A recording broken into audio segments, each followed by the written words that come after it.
Sunday dinner at my parents' house always followed the same script. Mom's pot roast.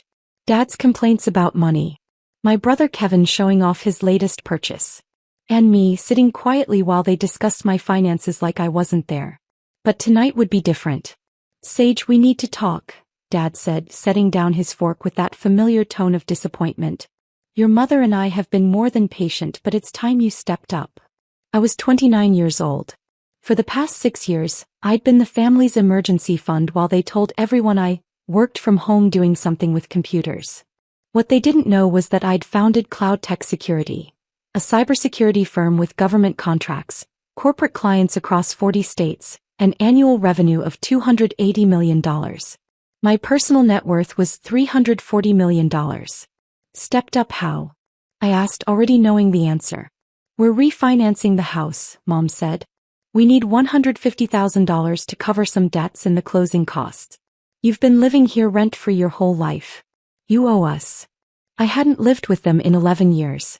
But facts never mattered during these conversations. Kevin grinned from across the table. Come on, sis. It's not like you need savings anyway. You're single, no kids, just working on that laptop all day. What are you even spending money on? Kevin was 32, worked in sales making $60,000 a year, and drove a $95,000 Range Rover I'd unknowingly financed through a loan my parents co-signed in my name without permission. That detail, discovered by my forensic accountant 8 months ago, was just one item on a very long list. How much do you have saved? Dad demanded. Ballpark figure. Enough, I said carefully. Don't be evasive. We're your parents. We have a right to know. He leaned forward. I'm guessing maybe $50,000? $75,000? That's more than enough to help family. I'd been helping family for 6 years. Monthly transfers of $3,000 that became $5,000, then $8,000. Emergency requests for medical bills, car repairs, property taxes. I'd given them $420,000 in direct transfers over 6 years while they complained I wasn't doing enough. But the real problem discovered during my forensic audit was worse. Credit cards opened in my name. Auto loans I never authorized. Even a second mortgage on their house using my credit score and forged financial documents. Total fraudulent debt, $680,000. Dad, we should discuss this privately, I said. No. His voice rose. We're discussing it now. You owe us everything. We fed you, clothed you, put a roof over your head for 18 years. The least you can do is help when we're struggling. Struggling. Kept my voice level. Kevin just got back from Cabo. Mom's wearing a Cartier bracelet. You joined that exclusive golf club last month.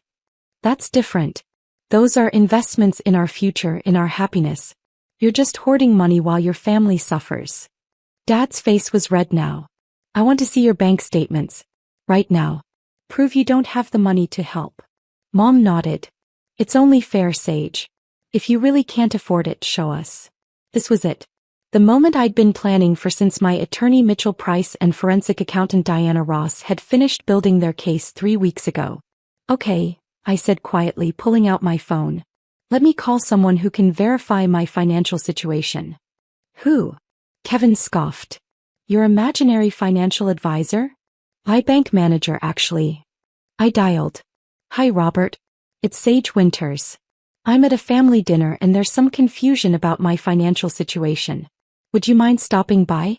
We're at 847 Maple Drive. Yes, my parents' house. Thank you. See you in 20 minutes. Dad's eyes narrowed. Your bank manager is coming here? On a Sunday night. Robert Chin is the Vice President of Private Wealth Management at Sterling Trust, I said. When you manage portfolios over $100 million, they make house calls. The table went silent. $100 million? Mom's voice cracked. That's not funny, Sage. I'm not joking. Kevin laughed nervously. Sage works from home in pajamas. She's not a millionaire. I work from home because I own the company, I said. Cloud Tech Security. We handle cybersecurity for government agencies and Fortune 500 companies. We have 340 employees and offices in 12 states. That's impossible, Dad said, but his voice wavered. The doorbell rang 18 minutes later. I answered it, letting in Robert Chin, impeccably dressed despite the Sunday evening hour. Behind him came two other people, Mitchell Price, my attorney, and FBI Special Agent Karen Voss. "Good evening," Robert said, entering the dining room. "I'm Robert Chin, VP of Private Wealth Management at Sterling Trust. These are Attorney Mitchell Price and FBI Special Agent Voss. We're here to address some financial matters concerning Ms. Winters." My family stared, frozen. "Let's start with verification," Robert said, opening his tablet. "Mr. and Mrs. Winters, you asked to see your daughter's financial statements to verify she has money to lend you. Here's what I can share." He turned the screen toward them. My parents' eyes went wide. Ms. Winters maintains primary accounts totaling $47 million in liquid assets. Her investment portfolio, which I manage, is valued at $293 million. Her company, Cloud Tech Security, is privately valued at $840 million, with Ms. Winters holding 85% ownership. Mom's face went white. Dad gripped the table edge. Combined net worth, approximately $340 million. Kevin's chair scraped backward. "That's not possible. She's just. Your sister is one of the most successful cybersecurity entrepreneurs in the country," Robert said calmly. "She's been building this empire for 6 years while you've been telling people she works from home doing something with computers." Mitchell opened his briefcase. "Now let's discuss why we're really here. Mr. and Mrs. Winters, over the past 6 years, you've taken $420,000 from your daughter through direct requests. But that's not the problem." He laid out documents. "The problem is the additional $680,000 in fraudulent debt you've accumulated in Sage's name. 12 credit cards opened without authorization. 3 auto loans including the Range Rover Kevin drives. And most seriously, a second mortgage on this house using Sage's credit and forged financial documents." Dad stood abruptly. "We didn't forge anything. Sage gave us permission." "Did I?" I asked quietly. "Show them the permission. Show them where I authorized you to open a Nordstrom card with a $40,000 limit and max it out on furniture. Show them where I agreed to co-sign Kevin's Range Rover loan." Silence. Agent Voss stepped forward. "Mr. and Mrs. Winters, we have security footage from 4 different banks showing you signing loan applications in your daughter's name. We have handwriting analysis confirming forgery. We have electronic records proving identity theft. This is federal fraud. We're her parents." Mom cried. "She owes us. We raised her." "You committed crimes," Mitchell said flatly. "Identity theft, credit fraud, forgery, wire fraud. These charges carry sentences of up to 30 years in federal prison." Kevin found his voice. "Sage, come on. You're not really going to press charges against your own parents." "I didn't press charges," I said. "The banks did. When the forensic audit revealed the fraud, they were legally obligated to report it. This isn't about revenge. It's about stopping you from destroying my credit and potentially my business." Robert pulled up another document. "There's more. The second mortgage on this house, the one obtained using Sage's forged information, is 3 months past due. The bank has initiated foreclosure proceedings." Dad's face went gray. "What? But we've been making payments." "You've been making partial payments," Mitchell corrected. "Insufficient to cover the loan you fraudulently obtained. The foreclosure is proceeding. This house will be seized and sold at auction. We'll be homeless." Mom gasped. "You'll be renters," I said quietly. "Like millions of people. You'll downsize. Budget. Live within your actual means instead of the lifestyle you've been financing through fraud." Agent Voss pulled out documentation. "You have 2 options. Option 1. Fight the charges, go to trial, face maximum sentences if convicted. Option 2. Plea agreement. Guilty pleas to reduce charges, 5 years probation, full restitution of the $680,000 fraudulently obtained, and cooperation with asset seizure." "We don't have $680,000, Dad whispered. "Then you sell everything," Mitchell said simply. "The house proceeds go to the bank for the fraudulent mortgage. The Range Rover gets repossessed. The jewelry, golf club membership, everything purchased with stolen money gets liquidated. You'll make monthly restitution payments for the rest of your lives." Kevin stood up, angry now. This is insane. Sage, you have $340 million. You could pay this off without even noticing. Why are you doing this? Because you need to learn that I'm not a bank, I said. I'm a person. Your sister. Your daughter. And for 6 years, you treated me like an ATM while telling everyone I was a failure. You stole my identity. You committed crimes. And you never once asked about my life, my work, or whether I might actually be succeeding. You were succeeding. Mom sobbed. You could have told us. Would you have listened? I asked. Or would you have just asked for more money? The silence was my answer. The plea agreement includes one more condition, Agent Voss said. No contact with Ms. Winters for a minimum of 2 years. No calls, texts, emails, or third-party messages. Complete separation while you serve probation and begin restitution. You're cutting us off completely? Dad's voice broke. I'm setting boundaries, I corrected. Something I should have done years ago. Mitchell closed his briefcase. You have 72 hours to accept the plea agreement. After that, we proceed to trial. I'd strongly suggest you get an attorney. As they prepared to leave, Robert handed me a folder. The refinancing you asked about. Proved. The penthouse purchase closes next week. Congratulations. Kevin's head snapped up. Penthouse. I'm buying a place downtown, I said. 3,000 square feet. City views. $4.2 million paid in cash. I looked at my family, Dad slumped in his chair, Mom crying, Kevin staring at me like I was a stranger. Maybe I always had been. You wanted to know my bank balance, I said. Now you know. I have more money than you ever imagined. And not $1 of it is yours. Not anymore. 6 weeks later, my parents accepted the plea agreement. The house sold at foreclosure auction. They moved into a 2-bedroom rental apartment across town. Kevin returned the Range Rover and started taking the bus. The golf club membership was canceled. Mom's jewelry collection was sold to pay restitution. The story went viral locally. Parents steal $680,000 from daughter's identity while she built $340 million fortune. Every person who'd pitted me for my little computer job suddenly knew the truth. I moved into my penthouse. Started hosting dinners for my actual friends. Fellow entrepreneurs, my company's executive team, people who valued me for more than my bank account. And for the first time in 6 years, every dollar I earned stayed mine. My phone buzzed one evening. A text from Mom. Your father had a heart scare. We're okay, but I thought you should know. I understand if you don't want to respond. I'm sorry for everything. I stared at the text for a long time. Part of me wanted to call to check on Dad, to fix things like I'd always fix things. But that's what they'd counted on. My need to help, to fix, to be the good daughter even while being robbed blind. I didn't respond. The no-contact order had another 18 months. Maybe after that we could talk. Maybe not. For now, I had a business to run, a foundation to launch, and a life to live without the constant drain of people who saw me as money instead of family. The penthouse had floor-to-ceiling windows.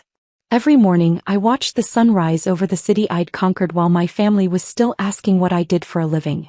And every morning I felt nothing but peace. 6 months into the no-contact period, the foundation launched. I called it Second Chance Capital. Grants for people rebuilding after family financial abuse. The applications poured in. Hundreds of stories that mirrored mine. Adult children drained by parents who saw success as communal property. Siblings stolen from. Spouses exploited. I gave my mother $200,000 over 5 years. One application read. She told everyone I was unemployed and living off her charity. I was a nurse working double shifts. I funded her business idea. A home healthcare agency. Last I heard, she employed 27 people. Another applicant. My brother used my credit to buy 3 cars. My parents said I should forgive him because family is forever. I'm $90,000 in debt for vehicles I never drove. I paid off her debt and funded her education. She's finishing law school now, specializing in financial elder abuse and family fraud. Every grant I signed felt like rewriting my own story with a better ending. My company thrived. Cloud Tech Security landed a massive government contract. $140 million over 3 years. We opened offices in London and Singapore. Forbes called me the invisible billionaire because I'd built an empire while flying completely under the radar. Most tech founders crave attention, the article said. Sage Winters built a cybersecurity giant in silence, proving success doesn't need an audience. But success always finds an audience eventually. Kevin reached out through a mutual friend after a year. He's changed, the friend said.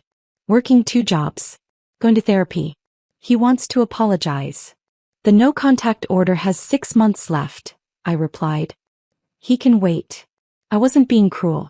I was being consistent. Boundaries without enforcement are just suggestions, and I was done suggesting. My parents' restitution payments came like clockwork. $2,400 monthly automatically withdrawn. I donated every penny to Second Chance Capital. They were paying for other people's freedom while learning the cost of their own crimes.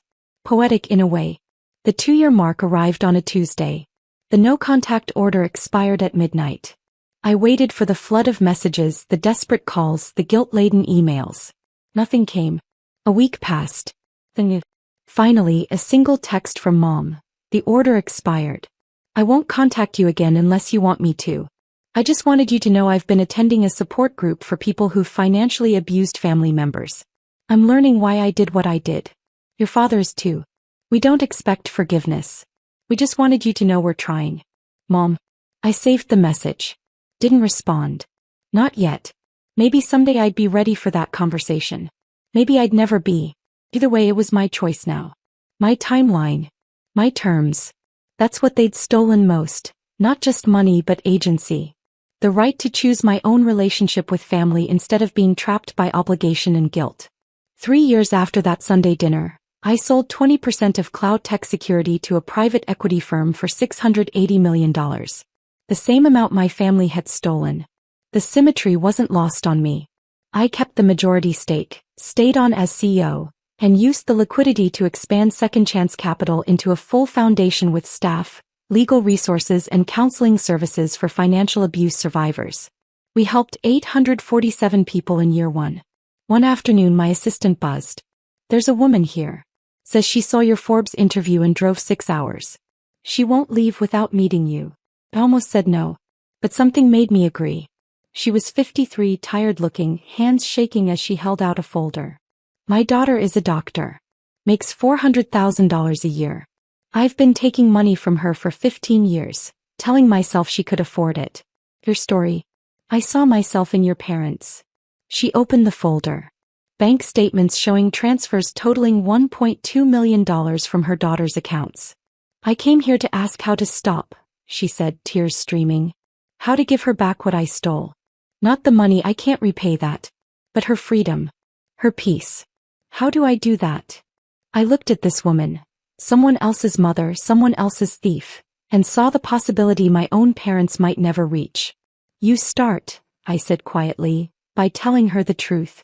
All of it. Then you step back and let her decide if she wants you in her life. And you accept whatever she chooses without guilt-tripping her for setting boundaries.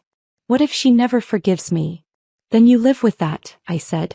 Because the alternative, continuing to take, continuing to justify, continuing to steal. That's worse. For both of you. She nodded, clutching the folder like a lifeline. Thank you. After she left, I stood at my penthouse windows watching the city lights flicker on. Somewhere out there, a daughter might get her life back tonight. Might learn that setting boundaries isn't cruelty, it's survival.